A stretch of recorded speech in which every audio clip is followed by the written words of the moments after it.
us on the back of the truck and stuff. We had drunk a few brews, smoked some weed, and we was on the way home, you know. And he got off on, they left on 65th on Brooklyn, on Broadway, going down to the wreck. When we was going down to the wreck, we see two cruisers, police cruisers out there, and it was three people, two men and a civilian, and a lady, two men and a lady.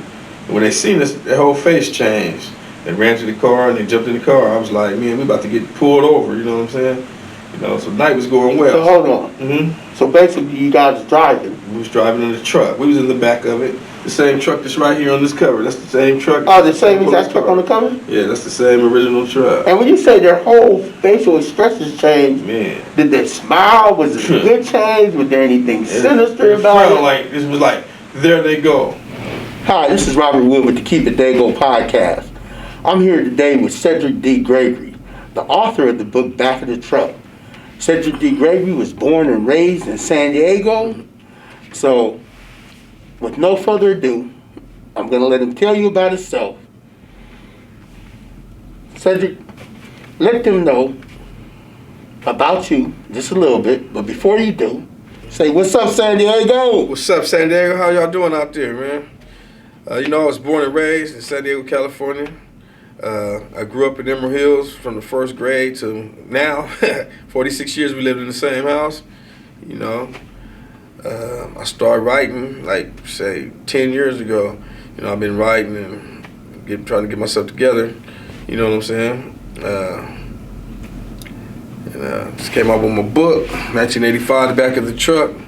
You know, it's a good book telling you about my life, how we went through high school. So this is your book. You wrote this book. But before we get into the book, because people in Dago want to know, are you really from Dago? Are you an imposter? You know, if you've only been here a few years, what's going on with you? How you've been interjected into the industry? So they want to know a little bit about you. Okay. And so you have some history from San Diego. Tell us a little bit about how you grew up, where you grew up at, and what San Diego means to you. San Diego means a lot to me. That's all I know. I was born and raised here, you know. I grew up in Emerald Hills, you know. I was a kid on the block playing football, and further up, formed a gang, you know, the Buddy Boys. My boy Tim Patrick put together, and the whole Hills came together, you know. So it was gang banging as a teenager for me, you know what I mean. You know, gang banging comes jail, you know, after a while, you know, drug dealing. You know, a long life of violations and probation officers and everything, you know. Unless you get it right, it's going to stay that way, you know what I mean? But yeah, I grew up in San Diego, California. I love the Chargers, you know, for life. You know, there's a lot of good people out here, man. Now wait a second. You mentioned the Chargers. That's right. When you mentioned the Chargers, I'm a Charger fan, you're a Charger fan, but that's real controversial. That still burns a lot of people from Dago. Now out here we have people that are fans of various teams. Yeah. But I don't mean to get off topic. But how do you feel about them leaving us? Man, that hurt. It hurt bad. When I was in the feds when they first was talking about it and negotiating. Man, I used to be in there with my stomach turned up. You know what I mean? Just turning. You know what I mean? It was hard. It was a hard loss. Maybe one of the hardest in life I ever took. You know what I'm saying? Believe me. I know the feeling. It was real sad, man. It felt like losing 10 fights in a row, and I ain't never did that, but that's what it felt like. Man, it felt bad, man. It was like or losing your girl. You know what I'm saying? Losing your girl. Been with for 40 years. You know what I'm saying? It was sad. Huh? Woo! It was sad.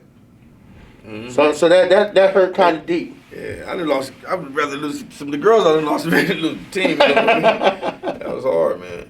And then everybody, you know, jumped the ship. You know what I mean? Knowing they still like them. You know what I mean? But I guess it's political correct. You know what I'm saying? Saying they left us, so we leaving them. That's right. So we get off the Chargers. They ain't playing that good this year. That's partially because they left us. Mm-hmm. But we're gonna let them go. Right. We're gonna get back on the Back of the Truck. Okay. The book that you wrote. Right. 1985, Back of the Truck. And I noticed when I ride with Sagan Pen. Your ride with Sagan Pen. Yeah. And now it talks about your ride with Sagan Pen. So was there something unique about Sagan Pen? Man, he was just, I only met him honestly, the 2 days before, the day before this, you know, I only knew him 2 days because he was out of town. Me and his brother's real tight friend, you know what I mean?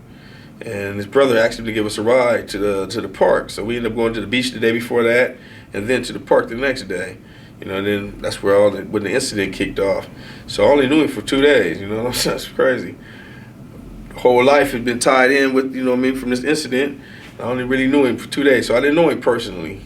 But from what I see, he was a good guy. So being positive, his granddaddy's church, you know what I mean? Did martial arts, worked out. Basically. Oh, so he was a martial artist. He's a martial artist. That's what he did. And I personally knew that because I knew him. Mm-hmm. But that's one of the things that go into making this story very unique. Yeah, very. I won't say how. I'm going to ask you to tell us in your own words, in some detail, much as you feel like telling us in, what led up to the big incident.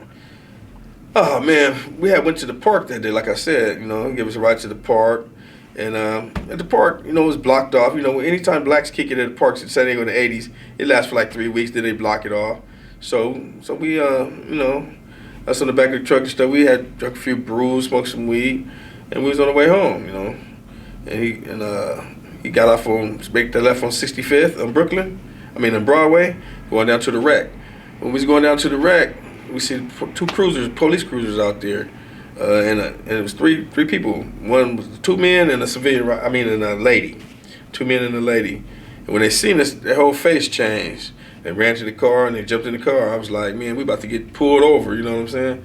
You know, so the night was going well. So hold on. Mm-hmm. So basically, you guys was driving. We was driving in the truck. We was in the back of it. The same truck that's right here on this cover. That's the same truck. Oh, the same exact truck on the cover? Yeah, that's the same original truck. And when you say their whole facial expressions changed, man, did they smile? Was it a good change? Was there anything sinister about it? Like, this was like, there they go.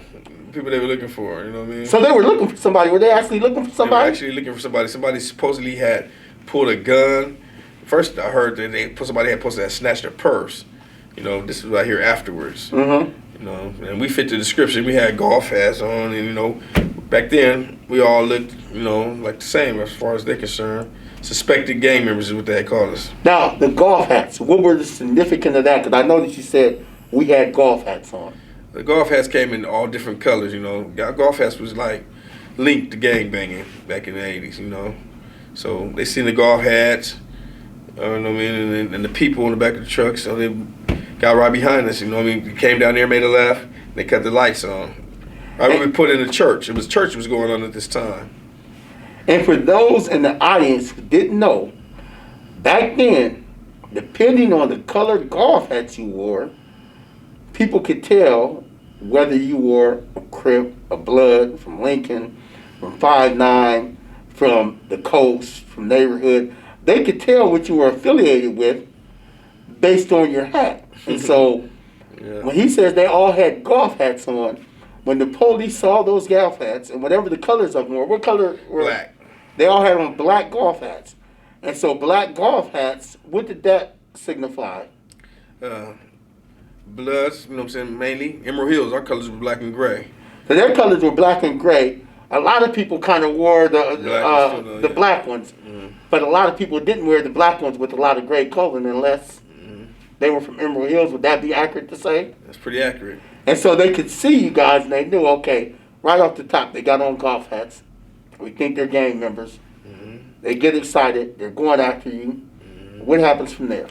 When we pull in the lot, they looked surprised. They looked real surprised that nobody tried to run. You know what I mean? But nobody had done nothing wrong. So they like the angle they was like somebody was gonna try to run. But when they seen it, they came up and asked for our IDs. We were only 17. My homie Sean was only 15. We didn't have no ID back then. You know, only people that had IDs like was the drivers and the passenger inside. You know, they gave him an ID. Brian Ross gave him the ID. Some other guy in the back of the truck, Doc T, was 18. He gave him his ID. But they wanted cigars, you know. And cigar had him in his wallet and the rest of the book. That part right there, you know what I'm saying? You got to get out. So the rest of the incident is in the book. Yeah. So Sagan handed him his wallet. And if you want to know about the explosion that took place afterwards, you want to know about the high drama that took place afterwards, you have to read this book, Back of the Truck. But in addition to that incident, what else is in that book? Oh, how we grew up, getting kicked out of school, you know, just starting out gang banging, you know, and how I met his brother Sean, you know, and then how it leads up to a meeting to go for a ride that day. Just how growing up in the hood, you know what I'm saying, the set. First chapter is called The Set. Second chapter is called Lincoln High School. All that right there is like early banging, you know what I'm saying, molding what was going to be, you know what I'm saying, and how things went. But like, nobody had a criminal record or nothing when this book came out. I mean, when the incident took place. So they tried to paint us all as hardened criminals. It wasn't the case. But one thing that I know, and I think you'll agree, is that when people decide to take the route of becoming gang members or gang involved or being in the streets, one of the things they're going to do is attend a lot of funerals and be in and out of jail. Would you say that's accurate? That's very accurate. Jail comes along with it, you know what I mean? I mean, even the crazy thing was back then, they had some weights in jail. So when we see people come out of jail, they'd be on swole, permanent, and everybody be like, yeah, he's fresh out. And it, honestly, think about going to jail, you know what I'm saying? I mean, I go to jail, I get swole. This is the sick thinking I had back then. If I do go to jail, I'm going to get swole, you know what I mean? And that's all. Back then, you already had the long hair. So. So that was crazy thoughts, man. It ended up happening, but, man, that's no way to think, man. Jail is not for you. Trust me. Besides the record, you can get killed at any time, you know. Anything can happen. Youngsters. Yeah, really, anything can happen. You see right here, right now in San Diego, a lot of things are going on in the street. You have a season of peace being asked for. We have an urban entertainment industry that is on the rise. The only thing that could really put a damper on it is a lack of unity. Because before this interview, you and I were talking about how if you go to LA, you go to New York, you go to Texas, you go to Miami, any place where they have a really thriving urban entertainment industry, what you're going to see in that city is some unity. And you gave me some examples in LA, and I'll let you just give them to me again, and even in San Diego, of people working together and how that affects success in entertainment. Yeah. People doing like working together, Bloods and Crips, like YG and them up there. He works with the Crips on their album. So I've seen it down here. Like I was telling you, I said like Big June, he came and did a song with my homeboy Shake Bay. I've seen a lot of Cricket. He makes the beats for all the Bloods down here. So they work together because they realize that they have to get out of here. You know what I'm saying? And so now that people are starting to realize that more, yeah. So people are starting to work together more, and things are starting to happen. Yeah, for sure. What do you feel the support level for San Diego entertainment? And I'm not just talking about hip hop. I'm talking about entertainment in San Diego in general. I'm talking about movies, books, plays. We all go to plays at some point or another. They're really, really fun, really entertainment theater. And if you haven't been to some theater, you have to check out some of San Diego's theater scene, because when you see live acting, it's a whole different level. Which actually, I haven't been in any plays, but I be seeing like Medea and them on there, so I know what it consists of. But our industry, man, I don't see the support really, man, because they put it out themselves, you know what I mean, and you got to get somebody to.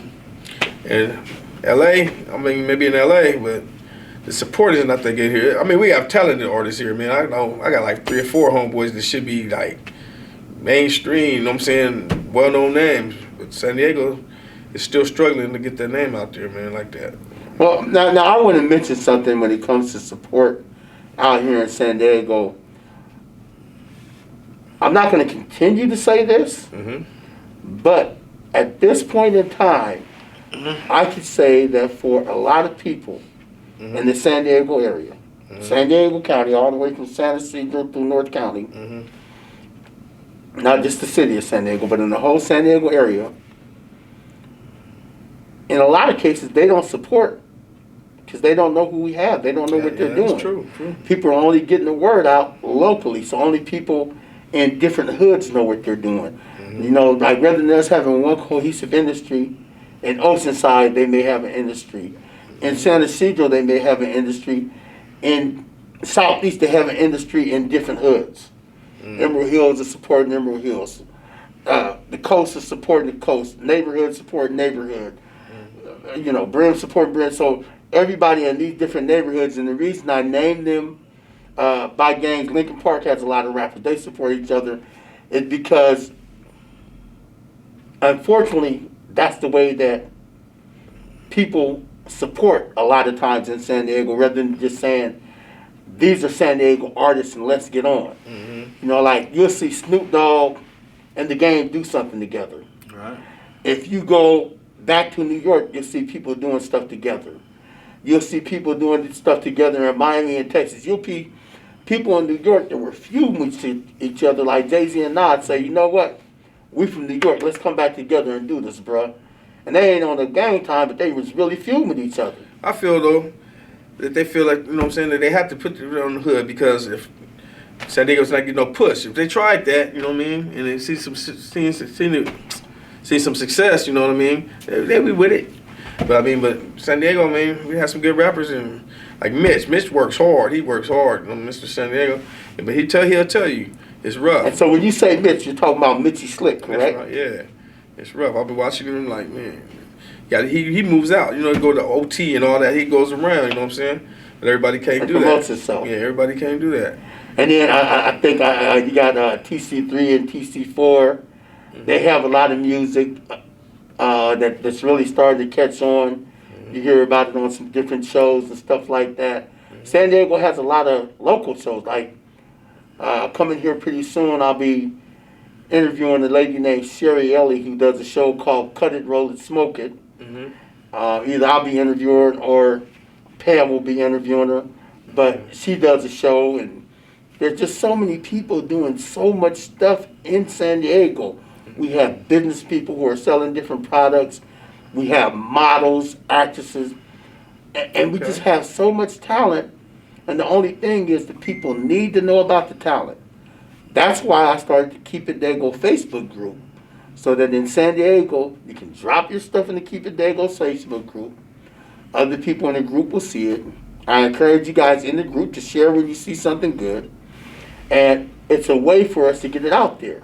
There are other platforms that are getting it out there too. We have a guy named Deshanti Jones, IQ Radio. He spins a lot of San Diego music. Okay. We have people like Tamara Hill that make movies right here in San Diego. And so we have the talent, we have the industry, but we have to start getting the word out about the industry. Okay. I remember when me and Deshanti Jones interviewed, we came up with, don't just play Dago, say Dago. In other words, you're playing Dago musically, you listen to it, you support it like that, that's cool, but take it to another level and start saying Dago, start telling your friends and people, hey man, these are artists, man, listen to some of this, bump some of this, check out this movie. Right. Hey, they got a play going, man, it's going to be some pretty good San Diego actors in there. Let's go check it out. Let's check out some theater, something different. Read this book, you know what I mean? Yeah, read this book. Definitely read this book. Yeah. And this should be a worldwide story, you know what I mean? If we had CNN back then or Facebook and all that, this would have been worldwide. This would have been all over. Big as the OJ case, you know what I mean? This was a serious case, man. Well, actually, back then, even though we didn't have the internet and everything, this was a national case. It was a national a case that made the national news, but it wasn't as big as it could have been. Yeah, somewhat. You know what I mean? Because it's local. And for everybody else who forgot about it real quick, because it came out in the middle of the crack epidemic, you know? As soon as this was over, people was out serving and this and that. And you know what I mean? It was just like over with. As far as people remember, you know what I mean? But if I remember this incident correctly, and I'm certain I do, after this incident happened, for a couple weeks, people wasn't just going back out there because people was nervous. It was nervous. This incident spawned a lot of tension. We was real nervous for police. Believe that. People were getting jacked up, pulled over. Man, you wouldn't believe. And then anything we did after this, we were in the newspaper. The writers on the truck. It was like the riders on the back of the cigar pen truck pulled over for, I mean, it was anything, man. It was on us. I don't know how, but anything we did, man, we was in the paper. It's crazy. So this actually attached a stigma to you. Oh yeah, definitely. If you type my name up, you know, on certain Google or whatever, it'll come up rider on the back of the cigar pen truck. You know what I mean? It's a trip. Wow. Yeah. And that was 35 years ago, man. 35 years ago, still the rider on the truck. 35 years ago. So I'm like, man, yeah. Let me tell my story about this. You know what I'm saying? Since they still telling Because them. you go on the internet, they got all kind of crazy stories, and mostly all theirs is negative. You know what I mean? Well, a lot of their story, the negative, they go into his after. You know what I mean? After the incident and how he lived his life. It's just real negative. You know what I mean? The man was acquitted, but they made life miserable. You know? It's crazy for him. For all of us, they wanted to be really, well, I can't say all of them wanted that, but you know what I'm saying? The route we took, you know, no psychologist, you know what I mean? A lot of people have therapy for way lesser things, you know what I mean? These days. Back then, we see shootings, some kid killed, have to run and hide to things get resolved. That's traumatic, man. And some of the stuff that you're saying right now may not resonate with our viewers. Yeah. Because they don't know exactly what this incident is. That's right. But go read this book, Back of the Truck. 1985, Back of the Truck, My Ride with Cigar and Pen. Check this out. Cedric Gregory. And when you check this out, you'll see why somebody could end up needing therapy for this thing. You can get it at Barnes & Noble, bookbaby.com, and Amazon. Amazon.com, bookbaby, and Barnes & Noble. Well, now, hold on, man. You said Barnes & Noble, bookbaby.com. What if I'm right out here in San Diego and I just want to cash up you or something to get a book? How do I catch up with you? Just hit me on my Facebook page, message me, cash out me, and you get the book no matter where you at. You get it in a couple days. Or if you're local, I'll bring it right to you. So what's your Facebook page? Cedric Gregory. And my Instagram is CedricRock67. CedricRock67. Okay. So that's how people can catch up with you. That's right. And also, if you guys want to catch up with him, you want to hear some commentary, something he got to say about his book, previews of the book, you forget how to get it, anything, come to the Keep It Dago Facebook group. We got people posting stuff almost daily, different San Diego entertainers. Check out some of the San Diego entertainers, and you can go to the search, and you can look for Cedric Gregory. And you're going to find him right there in the Keep It Dago Facebook group. Keep It Dago. So, we're all about supporting San Diego's urban entertainers. This book is very entertaining. What I'd like to ask you right now, as you were writing this book, what were you thinking about? Like, what was the thought process that went into this? When I write this book, man, I go back to the scene. I see this vividly in my head, you know, as it's going on. All these years, I still picture exactly what I put in here, you know what I mean?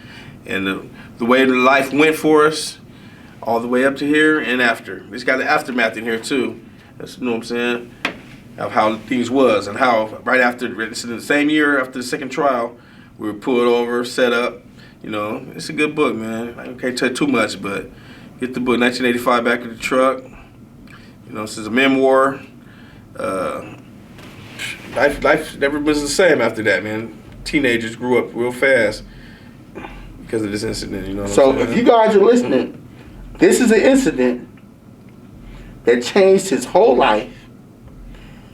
He let you know it was severe enough where if it would have happened right now, they probably would have recommended that he went into therapy for it. For sure. With no questions. So this is that type of book. It's a quick read. It's a good read. I recommend it. Like I said, I read it myself. He offered to give me the book. When he came to bring me the book, I said, I'm not going to take your book without paying you for it, bro. I'm going to support the hustle. Appreciate the support. Appreciate it. And the reason I do that is because it is important to support the hustle people. If you have the money, it's a friend of yours or whatever, don't just say, bro, let me get one. Just let me. Man, support the hustle. You going to buy some music? Support the hustle.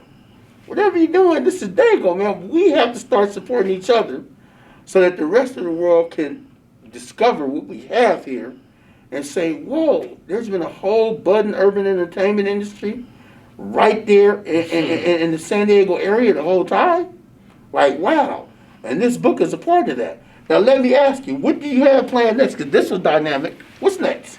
This is like my memoir. Like I said, next one's coming out is my autobiography next year, like August, September. I'm already halfway through it, you know. It's going to be a good one. It's going to call Mama's Boy. You know what I mean? It's going to tell my life story from like 1971 all the way up to, you know, where I finish at.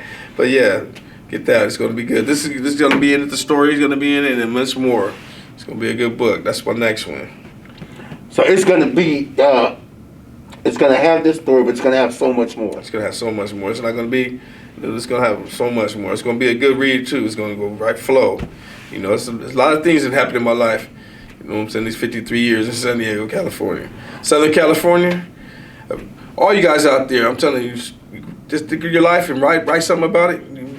Man, my life right here has been something else. I love San Diego. Believe me, the palm trees and all that, the ocean, there's a lot more to it than that. A lot more to it. A lot more to it, man. Now, the question that I have for you is, you have done time before. You've been in prison. Yes, very much. You've been gang involved. Yes. But while you were in prison, something unique happened to change your worldview. Can you tell us just a little bit about that? You told me it was important to you, so I want to bring it up. Oh, yeah, you know. Like I said, I've been to the county. I started at county jail. I didn't go to juvenile hall, believe it or not. But as soon as I turned 18, I went to county. Then I ended up, when I was 32, I made it to state prison. And I was in my 45, I made it to the feds, you know what I'm saying? So, you know. Okay, the year 2000, 1999. So 1999, I went to prison for the first time. And when I get there, all the letters stopped and everything. Every day I'm looking for the mailman for a letter. And I'm like, man. And I had a cellie, man. His name was Lamar Parks. And he's like, man, you don't need nothing but God. You don't need no letter, man. I'm like, what? I'm saying, all you need is Jesus, man, God. And after a while, the letters didn't come, man. So I started listening to him. He started, you know, telling me more and more. And then I said, hey, can you read me some of the stories I've been hearing about for years? You know, like Samson and Delilah and, you know, then he read me Dad, you know, like King David. I'm like, wow. And up 2000 further on in that sentence, I got baptized in a big wash bucket in Adelanto State Prison, you know what I'm saying? And it was cool. My life has changed, you know. And I was good when I got out, you know, for a little while. But I slipped back into the same behavior, but I knew more, you know what I'm saying? Once you know God, he's always with you, you know what I'm saying? So. And so that led up to you doing some things to help the youth, like... Yeah, I coaching baseball. My kids, put them in Pop Warner, you know. And I did regular things, you know what I'm saying? To help the community, and that's good for the community. But, you know, when we live in this lifestyle so long, we slip right back into it, you know what I mean? I'm not going to act like I was good from then on, because I ended up doing violations, you know what I'm saying?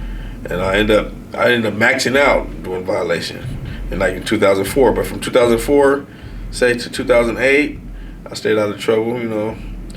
But like I said, we grew up in this book, you know what I'm saying, to tell you how we were pushed up to, you know what I'm saying, like those dudes was hard because they was in that incident like that, this and that. And it's easy to get right back into the game, man. It's hard. Kids, it's hard to get out. Once you get in, you know what I'm saying, it's always going to be something right there to bring you back, you know what I'm saying. I'm telling you.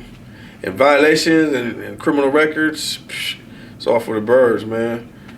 It's something that when you go up to California, it's like normal, you know what I'm saying? But shit is not normal. And here's something I think that a lot of youngsters don't understand. What's that? Is part of being a gang member or being gang involved is going back and forth to jail, unfortunately, and attending a lot of funerals. Both, you know what I'm saying?